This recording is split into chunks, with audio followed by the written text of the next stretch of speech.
खेती विद नवीनता वाले साडे यूट्यूब चैनल ते स्वागत है। नमस्कार वाला खेडूत मित्रों, तो कपासमां जे गुलाबी ईयळ आवे छे एना रामबाण इलाज माटेनी आ जे क्रेमिट PBW नामनी ट्यूब छे एनी आपणे तमाम माहितीनी वातचीत करी दीधेली छे के भाई कपासमां कई रीतना फायदो करावे छे, कई रीतना लगाडवानी होय, કેટલા દિવસે લગાડવાની હોય અને કઈ રીતના ખેડૂત મિત્રોને બમણું રિઝલ્ટ મળે છે એની આપણે વાતચીત કરી દીધેલી છે। તો અત્યારે આપણે કપાસના એક બેલ્ટમાં આવી ગયા છીએ। અંદાજે આ જે ખેડૂત છે એનો આ 5 એકરનો કપાસ એટલે કે 12 થી 13 વીઘા આજુબાજુનો કપાસ છે। તો આપણે લાઈવ ડેમાની સાથે જોવાનું છે કે ભાઈ આ ટ્યુબને કઈ રીતના લગાડવી। અત્યારે 35 થી 40 દિવસનો કપાસ થઈ ગયો છે એ પણ તમે જોઈ શકો છો। તો પહેલો ડોઝ અત્યારે જ આપવાનો હોય તો આ જે ટ્યુબ છે એ લાઈવ કઈ રીતે લગાડવી એ ખેડૂત જ આપણે લગાડીને બતાવશે, જેથી કરીને આપણને વધારે ખ્યાલ આવે અને વધારે આપણને સમજવા મળે। તો હું તમારી સાથે સાગર રાસળિયા આપ સૌ ખેડૂત મિત્રોનું હાર્દિક સ્વાગત કરું છું।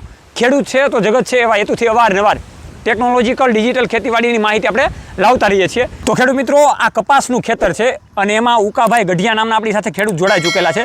તો એના થકી આપણે ડેમાની શરૂઆત કરીએ અને જોઈએ કે કઈ રીતના ટ્યુબના ટપકા કરવાના હોય છે। તો 35 થી 40 દિવસનો કપાસ થયો છે। તો કાકા અહીંયા ટ્યુબનું ટપકું કરો તમે। તો આ રીતના ખેડૂત મિત્રો ટપકું કરવાનું હોય છે અને 15 ફૂટ હાલીને પાછું બીજું ટપકું કરવાનું હોય છે। તો આપણે આગળ પણ જોઈએ।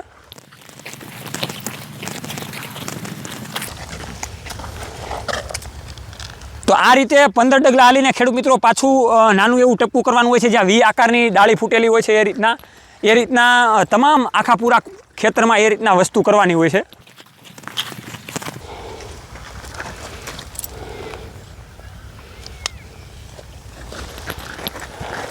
કરો પાછું કાકા। અહીંયા આ દવાના ખંભે પંપ લઈને જે દવા છાંટવી છે એ સારું કે ટપકા કરવા હારા? આ ટપકા કરવા હારા। ઓકે, આમ આ હાલ વગરનું કહેવાય ને, હાલું જવું ટપકા કરવા ક્યાંક ક્યાંક। ઓકે, હા હેલું પડે। હવે અહીંયા કરો પાછું। અને ખેડૂત મિત્રોને આવડી જાય એવું છે ને આસાની? તો એક છોડો જોઈ ગયો એટલે આવડી ગયું। હા, તો આ રીતના ખેડૂત મિત્રો આસાની સિસ્ટમ છે। આ જે ક્રેમિટ PBW નામની આપણે જે ગુલાબી માટે રામબાણ ઇલાજ લાવ્યા છીએ, તો આ રીતના ટપકા કરવાના હોય છે અને પૂરેપૂરા ખેતરમાં આ રીતના ટપકા કરવાના હોય છે। તો આ રીતના ખેડૂત મિત્રો આ ટ્યુબનો ફાયદો છે અને કપાસમાં ગુલાબી ઈયળને આવતા અટકાવે છે અને ખૂબ સારું એવું રિઝલ્ટ છે। એની માટે નીચેના પણ કોન્ટેક્ટ નંબર છે કંપનીમાં, મેં તમે ડાયરેક્ટ કોન્ટેક્ટ કરીને ટ્યુબ ક્યાંથી મળશે, કેટલો ભાવ છે તમે આસાનીથી પૂછી શકો છો। અને આવી જ રીતના 35 થી 40 દિવસનો કપાસ થાય। આ કાકાએ તો ઓરવીને કપાસ વાવેલો છે એટલા માટે હજી વાવણી આપણા ગુજરાતમાં ચાલુ થઈ ગઈ છે। 10 થી 15 દિવસના કપાસ થઈ ગયા છે।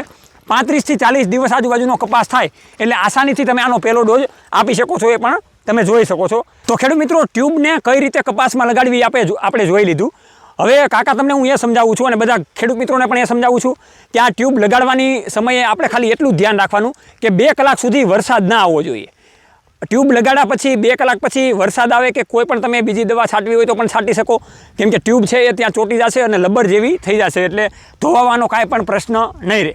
એટલે આ વાતનું ખેડૂત મિત્રો ખાસ ધ્યાનમાં રાખવું। તો ખેડૂત મિત્રો, આવી જ રીતના ટેકનોલોજીકલ ડિજિટલ માહિતી મેળવતા રહીશું અને જો અમારી માહિતી તમને સારી એવી લાગતી હોય, ખેતીવાડી વિશે તમને અવનવું જાણવા મળતું હોય, કાંઈ સારી એવી નવી ટેકનોલોજી તમને જાણવા મળતી હોય તો આ ચેનલને સબસ્ક્રાઈબ કરજો, ફેસબુક પેજને પણ ફોલો કરજો અને લાઇક કરજો। અને તમારે બીજી કાંઈ પણ માહિતી હજી વધારે જોતી છે તો નીચે કોમેન્ટ બોક્સમાં કોમેન્ટ કરીને પણ તમે અમને પૂછી શકો છો કે ભાઈ આના વિશે તમે માહિતી અમને આપો। अगर आप इस वीडियो को पसंद करते हैं तो कृपया इसे अपने साथियों को साझा करें और खेती से संबंधित जानकारी वाले वीडियो के लिए कृपया हमारे YouTube चैनल को सब्सक्राइब करें।